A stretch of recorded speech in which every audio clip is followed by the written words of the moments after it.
So let's have a look at axial deformation here.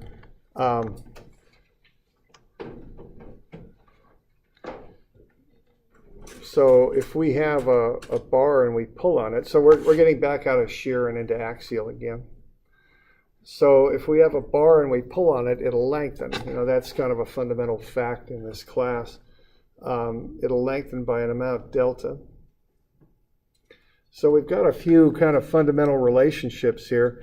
The first one is that the stress is the load P over the cross-sectional area of the bar. Okay. Oh.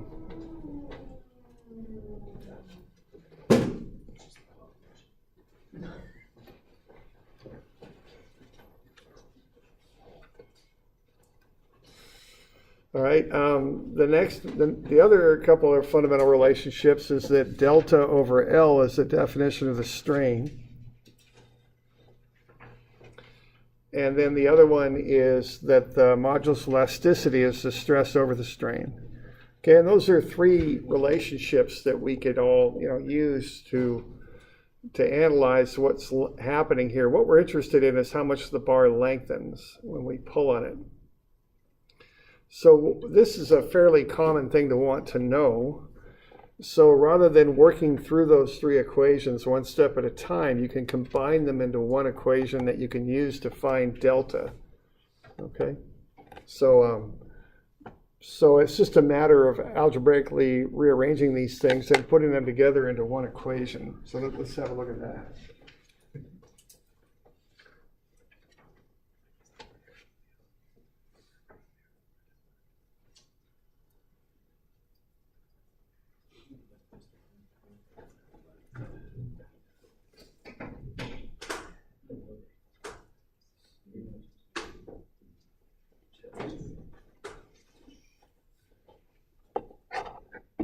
All right, so what we can say here is that delta is the strain, which is the proportion of lengthening times the original length. Or excuse me, that's delta. So yeah, delta is the strain times the original length. I can also solve this modulus equation for the strain. So the strain epsilon is the stress divided by E, the modulus. Okay, so I could plug that in for the strain in my equation to the left. Okay, so what I'll get is delta, instead of epsilon L, I'll get sigma, the stress, times L, the length, over the modulus. Okay. And I can also use the fact that the stress is the load over the area. So I could plug that in for the stress. So what I'm going to get is P over A times L over E. So delta, which is the lengthening of that bar, is P, the load, times L, the length, divided by the area and divided by the modulus. Okay, PL over AE. And this kind of makes sense. I mean, the harder you pull, the more it'll lengthen. The longer the original bar is, the more lengthening you'll get, because proportionally it'll lengthen out more. The bigger the cross-sectional area, the less it'll lengthen, because that offers more resistance, more material to resist. And you can think of the modulus as being like the stiffness of the material. Well, the stiffer it is, the less it'll lengthen. Okay, so P and L go on the top and A and E go on the bottom. Okay, so delta is PL over AE. You might, if you got something that's varying, maybe the load or the area or whatever, you might have to do a little calculus with that and, integrate over P dx AE. You might have to do that, okay?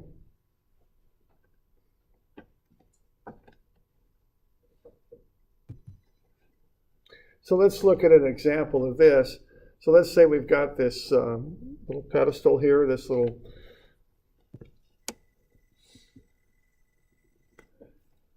like so. And we're going to pull up on the top and push down in the middle there. Let's figure out what the total lengthening or shortening of that thing would be. All right. So for starters, we've got meganewton loads there. I've got E given on the left. I've got the diameter of the top and bottom. And I've got the areas. I calculated those for you. So right there. So let's just kind of walk through this. What's the reaction at the base going to be? What's RC at the base?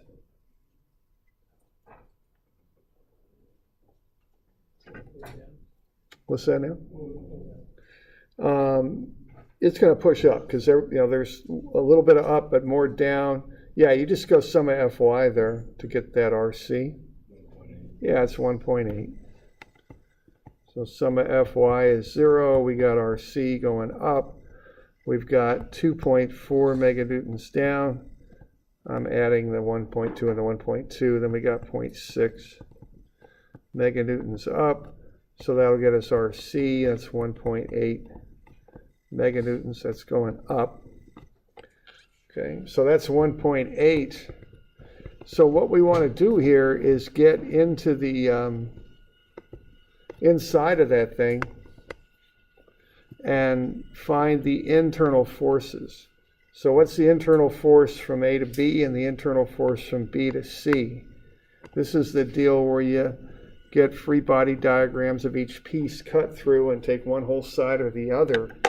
So what are those? Find those internal forces and whether they're tension or compression.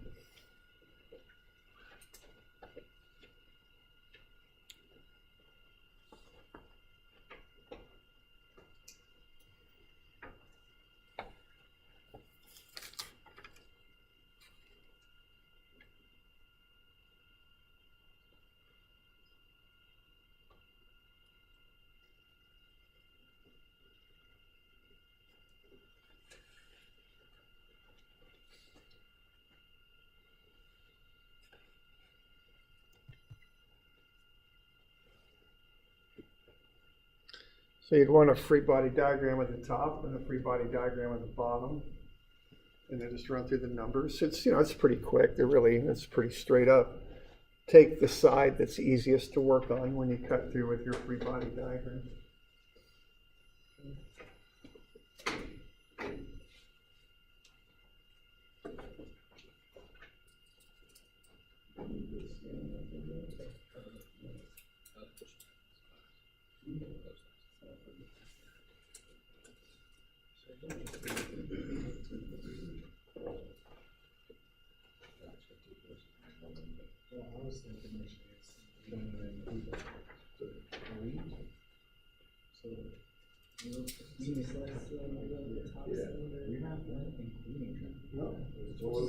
It's just going to be that one. Right. You're trying to find the internal force. Oh, it's renamed. Yeah. So that's in between. And then when you go to B to C, it's going to be 0.6 going up, 2.4 going down, and then you find your shear would be. It's not shear, it's falling. It's just stretching. Then that's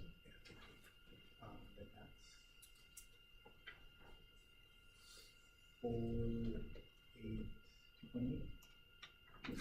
No. Because they're talking about that. Yeah. I was adding.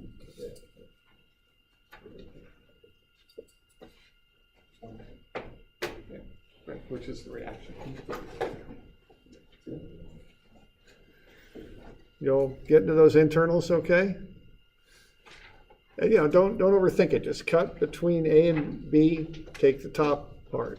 Cut between B and C, take the bottom part. That's the quick way to do it. Okay? You want to find those. Make a cut through the object and take one entire side or the other.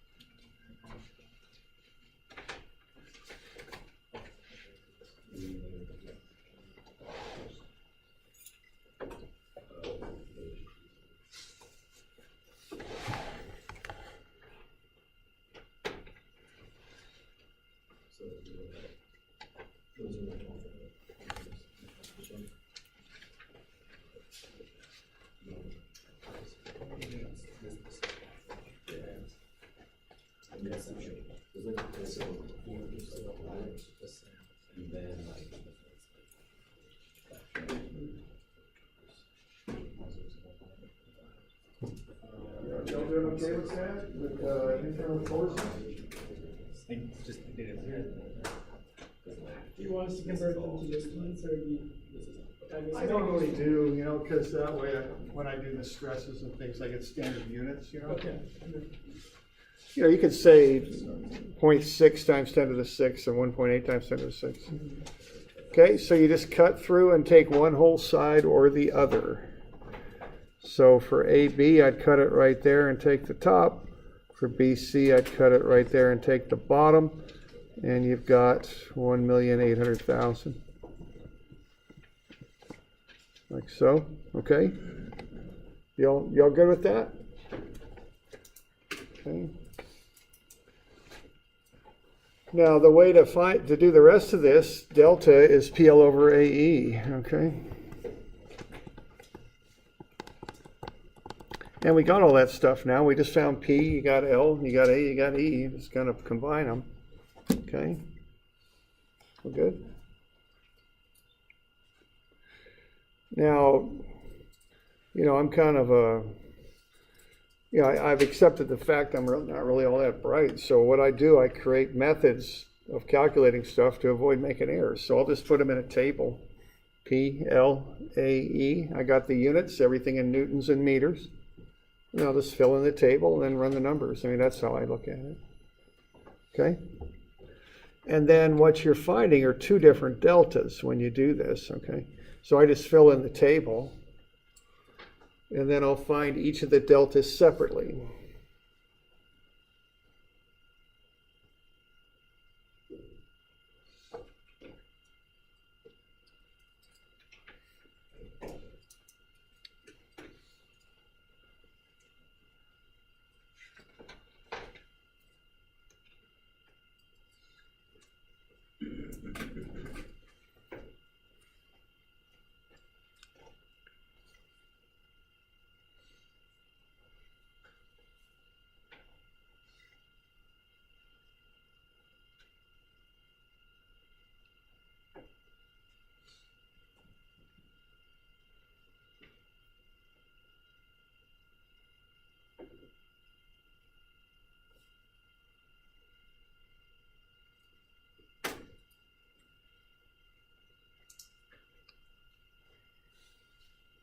I get everything in newtons and meters, that way my delta will come out in meters. I mean, that's how I set that up.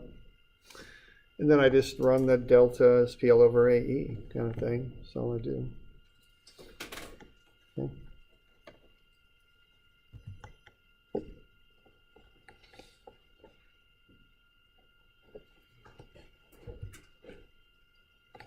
So what I'm getting for AB is that's got a compressive force in it. Or excuse me, that's tension, my bad, that's tension. So that, when I run the numbers, I got 0.0152 meters, that's 1.5 centimeters. And then when I did BC, that's got the compression at 1,800,000. So compression is negative. Okay.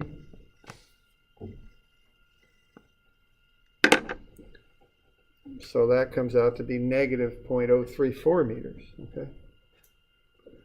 So that's negative 3.4 centimeters.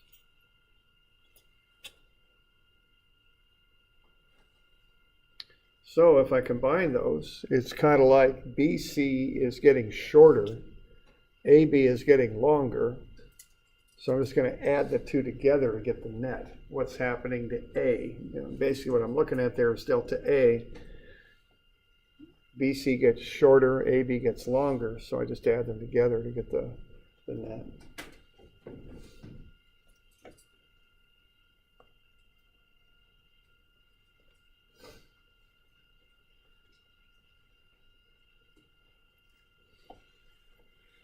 Okay. So I'm finding delta A, which is delta A with respect to C. C is kind of the reference point, the point on the ground that doesn't move. So I find how A deforms with respect to B and add how B deforms with respect to C to that, and I'll get the total. So it ends up moving down a little bit, 1.88 centimeters. Okay.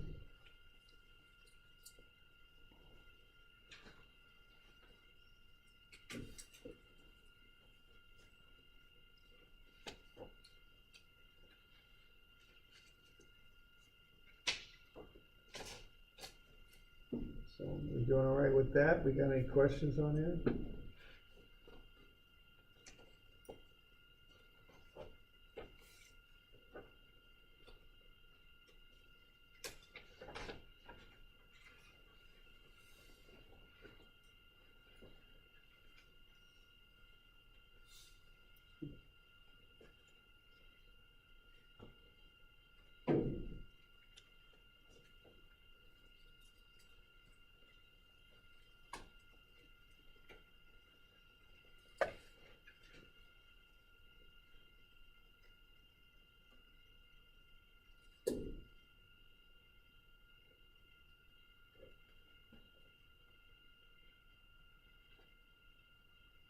Okay. Got any questions? We doing all right with that?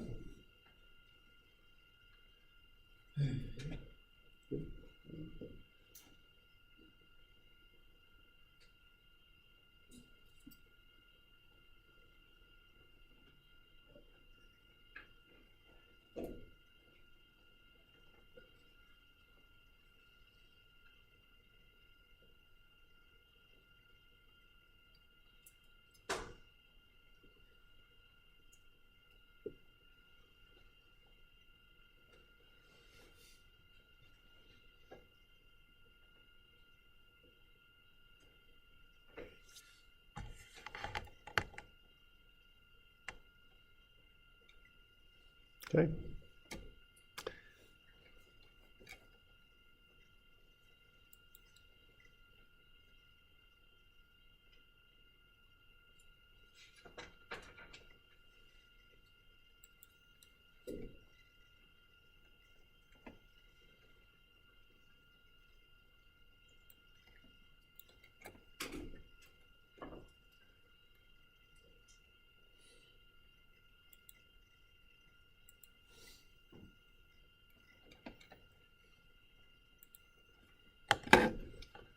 Okay, so everybody got that?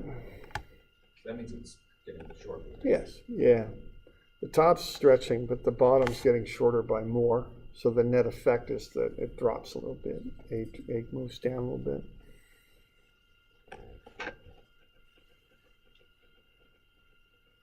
And that's apparent because of that negative 0.0340 meters, like it's going. Yeah. The difference, that's the compression. Mm-hmm. Right. Yeah, it's compression. And actually, I missed something. I should have had a negative right You there. did have it on the last. Yeah, I kind of slipped it in there, right? Okay. Okay.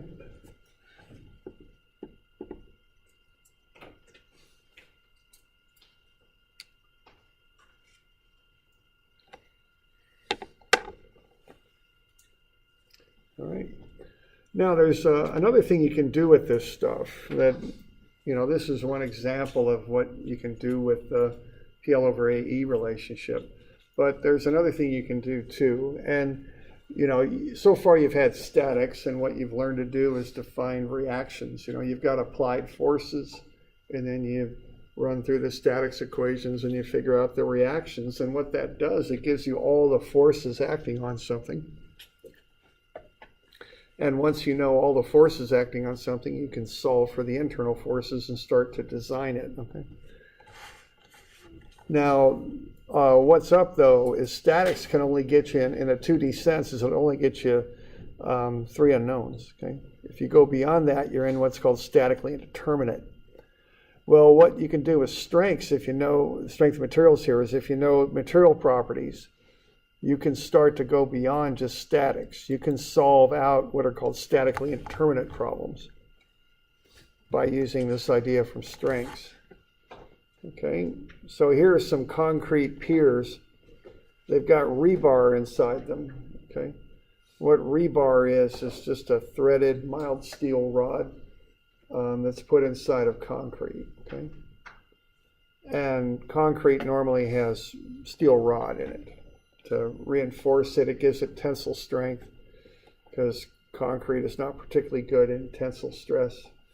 It also kind of gives the concrete a skeleton to adhere to hold it together.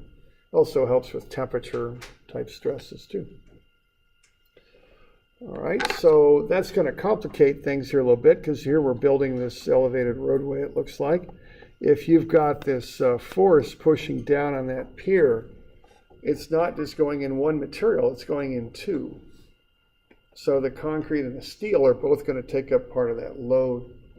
You know, question there?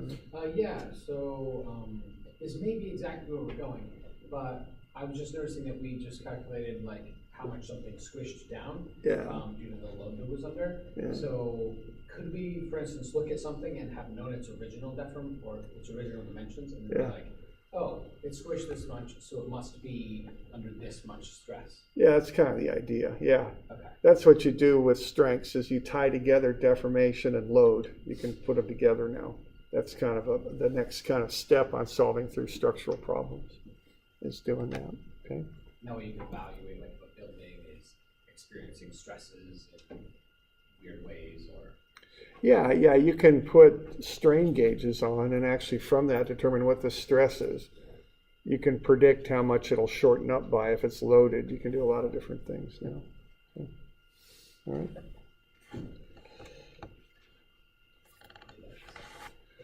Okay, so what we can do with this is we can solve these statically indeterminate problems.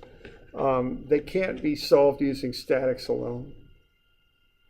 Okay, so we can introduce some ideas, some strength of materials, this relationship between deformation and load, and use that to solve out statically indeterminate problems.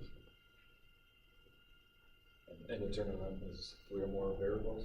Well, it kind of depends. If you're looking at a one-dimensional problem, all you can solve for is one unknown.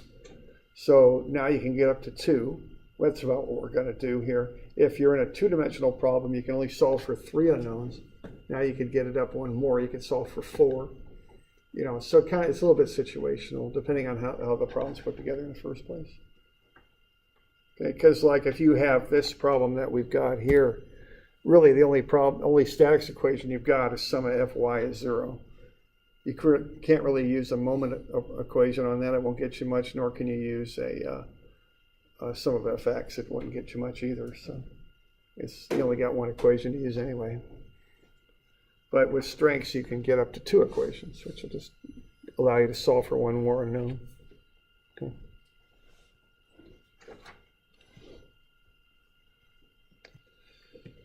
All right, so let's say we've got a box here, a steel box, and we're going to fill it up with concrete. And let's push down on it with 70,000 pounds. All right, and let's see what's going to happen here. Let's find how much it would deform and what the loads would be. How much load in the concrete, how much in the steel. And this is a fairly common way to make something, a steel tube. We've got an 18 by 18 inch steel tube, and it's an inch, it's made of 1 inch plate, so it's 1 inch thick. Okay. So what we're going to do here is look at it statically first, just for statics. And we also want the areas, so I went ahead and did that. The concrete, being as the plate is 1 inch thick, there's 1 inch on either side. So the concrete is 16 by 16. It's 256 square inches. The steel is the outer box. It's 18 by 18 minus the concrete, which is 256. So the steel comes out to be 68.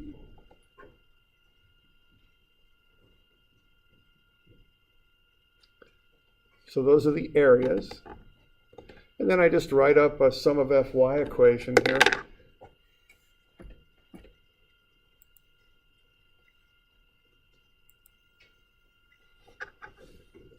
So I'm going to have the load of the steel plus the load of the concrete minus the 70,000 is 0.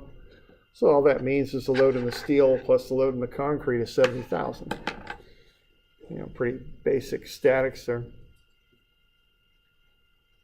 So the load in the steel is 70,000 minus the load in the concrete, and the load in the concrete is 70,000 minus the load in the steel.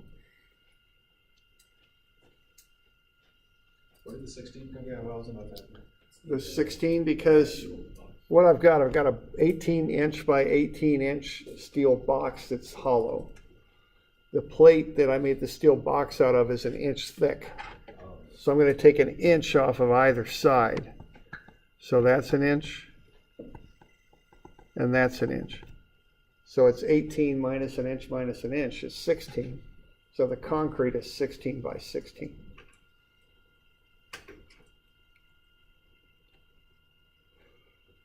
Those 3 dots, man. Well, so the 3 dots are a mathematical symbol meaning therefore. There, yeah, it's therefore. I don't know where the heck that comes from.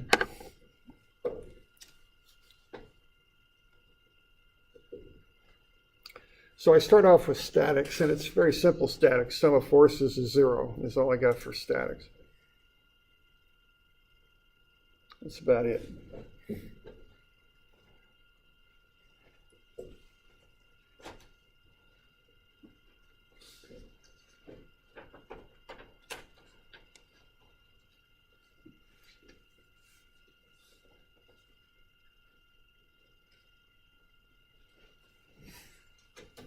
Okay.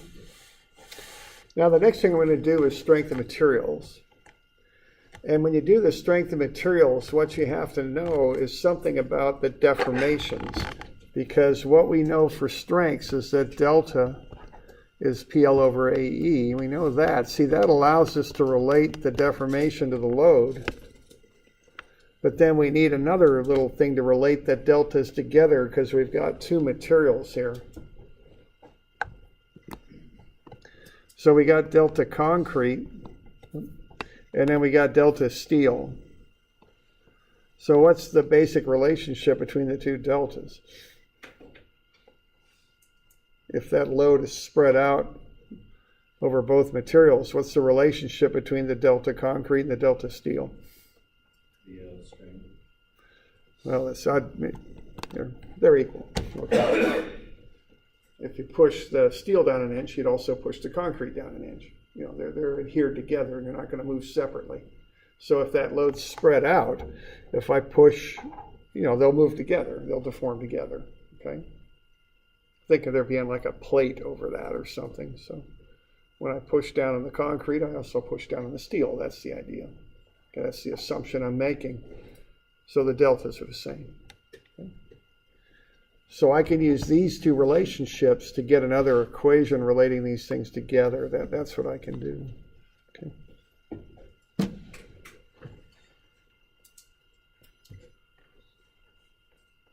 So with the strengths then, what I'm going to get is that delta steel is delta concrete, and it's PL over AE. Okay. So what I can do with that is I can start to work with that because I know a lot of these things. So delta S, the delta in the steel, is the load of the steel times the height, 30 inches, divided by the area, 68, divided by the modulus of elasticity, which for steel is typically 29 times 10 to the 6 for structural steel. And then for the concrete, I got the load in the concrete times the height, which is 30 inches, divided by 256, which is the area of the concrete, divided by its modulus, 1.8, I think it is, times 10 to the 6. Let's have a quick look at that. Yeah, 1.8 times 10 to the 6. All right, when I run through those numbers, I get 0.0152 times the load in the steel and 0.0651 times the load in the concrete. Those are the deltas. And I know that the deltas equal each other. So delta steel is delta concrete, so there's an equal sign between them. So I just divided through by the coefficients there, and I can get 2 relationships. The load in the steel is 4.28 times the load in the concrete. Or I can do the inverse of that and get the load in the concrete is 0.234 times the load in the steel.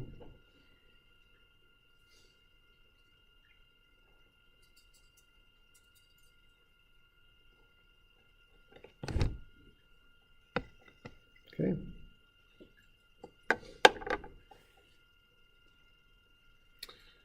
right, now I can solve for the loads now, because I've got two equations with two unknowns. I could use either equation. I worked through both of them. Wouldn't have to, but that's, I just figured I would for an example. So I know that the load in the concrete is 70,000, which is the total minus the load in the steel. So I can plug that in for the load in the concrete. And I can work through the calculations, and I'll get down to the fact that the load in the steel is 56,742.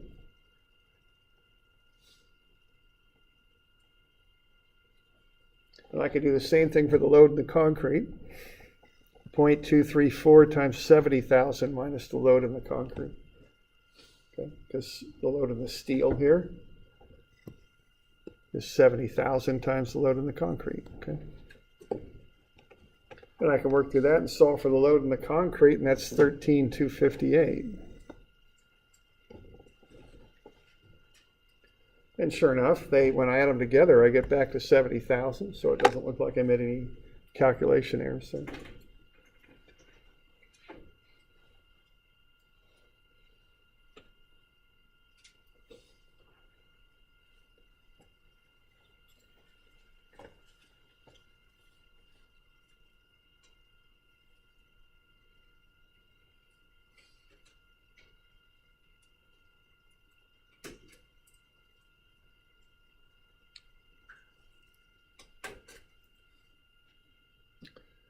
Questions on any of that?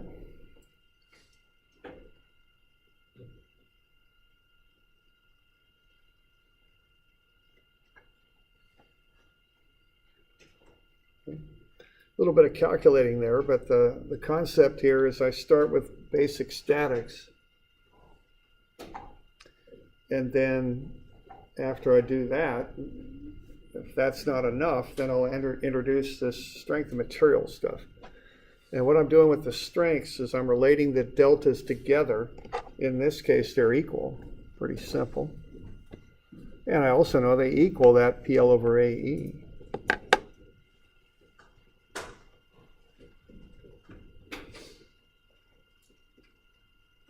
So what I can do then is I can equate the PL over AEs together for the steel and the concrete. And that gets me a second equation.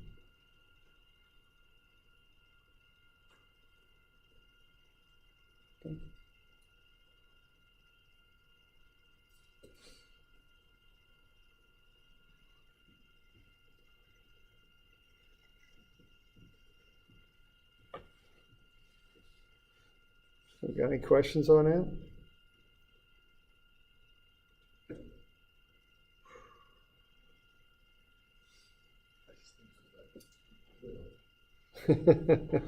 Yeah.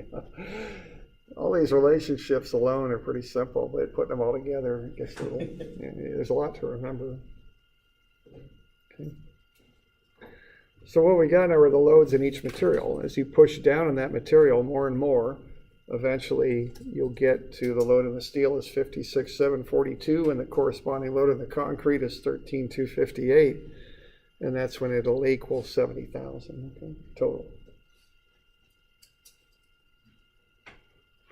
So what we can do next is figure out how far down they deform to get to this. See? So we're bringing in the material properties now is what we're doing. Okay.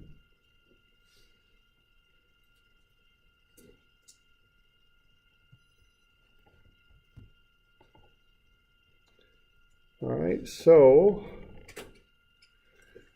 I just went through a few more steps on this.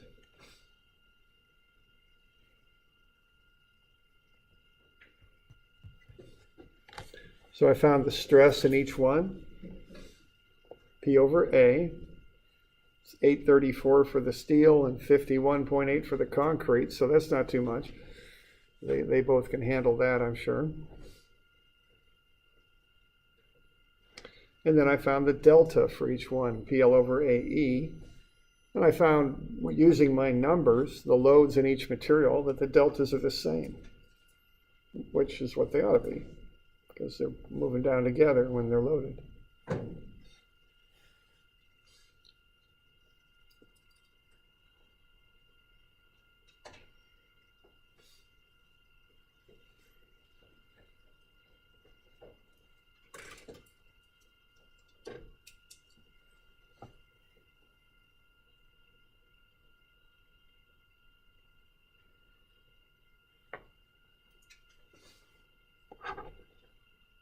Okay.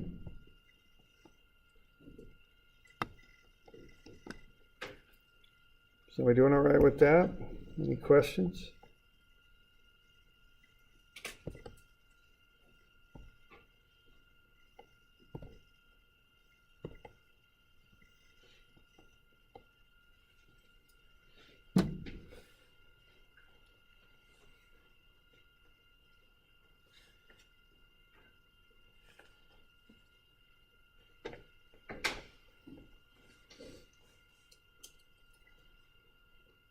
Is the deformation negative? Or? It is negative, yeah. Those are actually compressive loads. And so they could have been put in as negative loads. Sometimes if it's obvious, I don't bother with the sign, but you're right, they're negative. And where that would come from would be the fact the loads are compressive, and by convention they're negative making things shorter. So really there should have been negative signs here.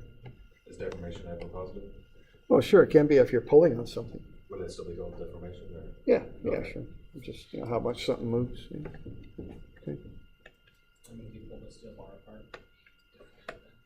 Yeah, right. That's deformation. It's, deformation, delta, deflection, they're all kind of, to me, I don't really know what the technical term is. I use all of those things kind of interchangeably. Okay. All right. So that's the deal with this one.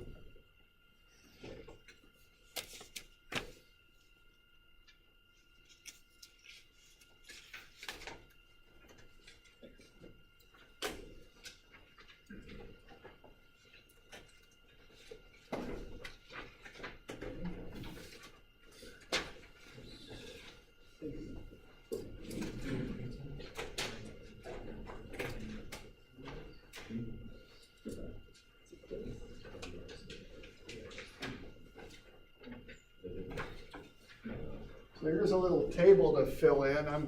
For those of you online, I'm pulling in a table. It's from Moodle. For those of you online, and I'm honestly not sure where it is. It looks like that. I'll call it out when I post the assignment. Okay. So just fill that in. So so what I'm after here is just kind of what we were doing earlier. How do you pronounce this one? Sigma. Yeah, sigma. How do you pronounce the one up above?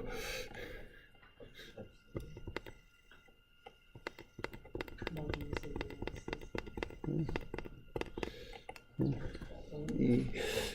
That's how you pronounce it. Okay. E. Yeah, it's an E. E. Okay. Yeah, ours looks a little different. Yeah. Oh, it does? You got a different order? Okay. Yeah, the top one's not there. No, it is a different order. Yeah. Just a different order? Okay. Yeah, different order. Okay. Okay. What is it? This is what is this? This is shear strain, right?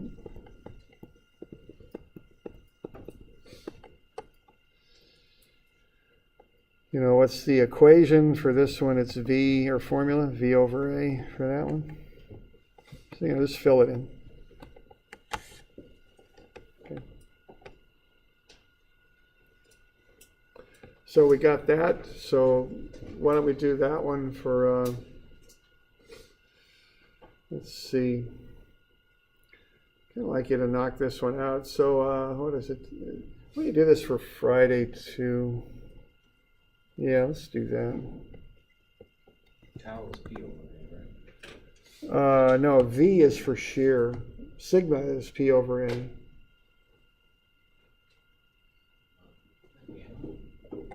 What's that now?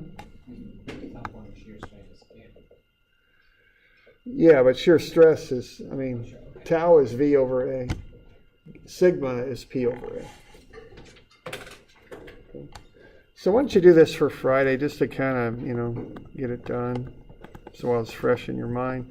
And I'll get you some others for, when will they be? They'll be, about Monday. Do we really have something due Monday? I think we do, don't we? We push Yeah. everything back. Yeah, we gotta get over that though, don't we? Because we'll keep pushing it back forever. I'm okay. You're okay with it. Thank you. I appreciate that. Okay, I'll push one more back, but then I'm going to quit pushing things back, I guess. So, all right. So the other things that are due are the shear strain one. So that's 141 and 143. So this page here is due Friday, and that's this coming Friday. So that's the 19th. And then also, I'd like you to do some of this other stuff. And okay, let me kind of get it together here. So what do we got? We've got 151. That's a good one. You like that? 153. And then how about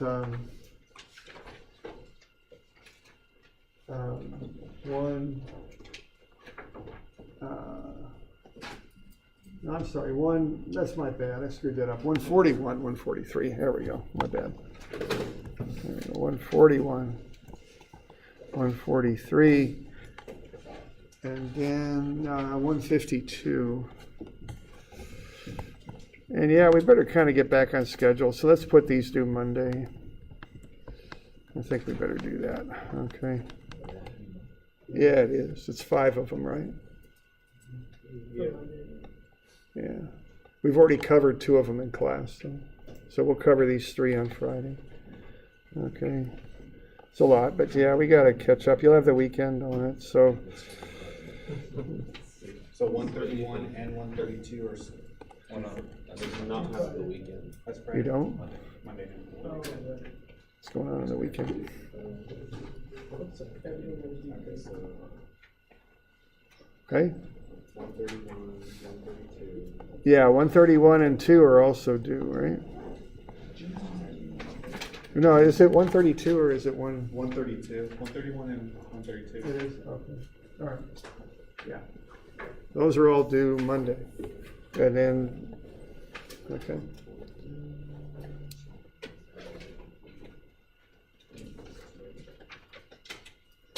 So we're good to go? All right.